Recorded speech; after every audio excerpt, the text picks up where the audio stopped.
One of the biggest benefits of self-compassion is that it can really be there for us when things are difficult. So there's a huge literature on the link between self-compassion and coping. And what it shows is that when people go through difficult, challenging, or scary situations, more self-compassionate people are also more resilient. And that's good news because these days there's a lot of difficult and scary and challenging things going on in the world.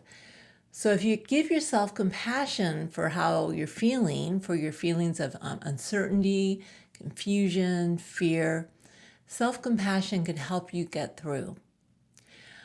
So how does it work? So one way it works is that, often when difficult things occur, we don't want to face it. We want to either ignore what's happening, or maybe we cope in unhealthy ways, like maybe using substances, for instance.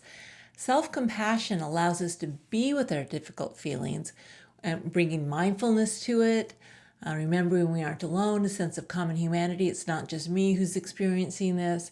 And then kindness, warmth, and support. Another way that self-compassion helps is by spurring us to take action. This is the fierce side of self-compassion.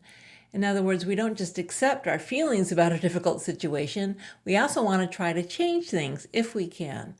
So it might mean speaking up about something you disagree with, protesting, saying no, drawing a boundary.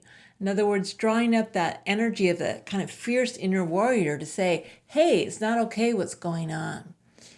And so if you're feeling like there are things happening in the world that you don't agree with, it can be very useful to cultivate the fierce side of self-compassion to give you the courage to stand up for yourself or to speak out or try to make a change.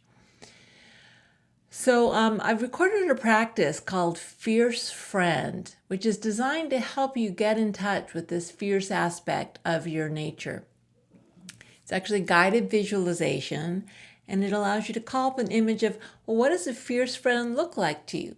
Maybe it's an animal, maybe it's a warrior goddess, maybe it's some person from the movies that you really see as strong and kind and compassionate and courageous.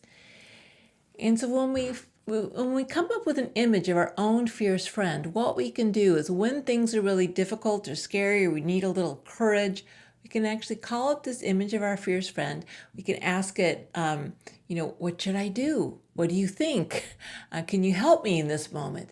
And this compassionate aspect of our nature actually can be there and help support us. So I hope you try it out. It's actually one of my favorite practices. And again, given that things are kind of difficult these days, maybe you need a little help from your fierce friend. Thanks.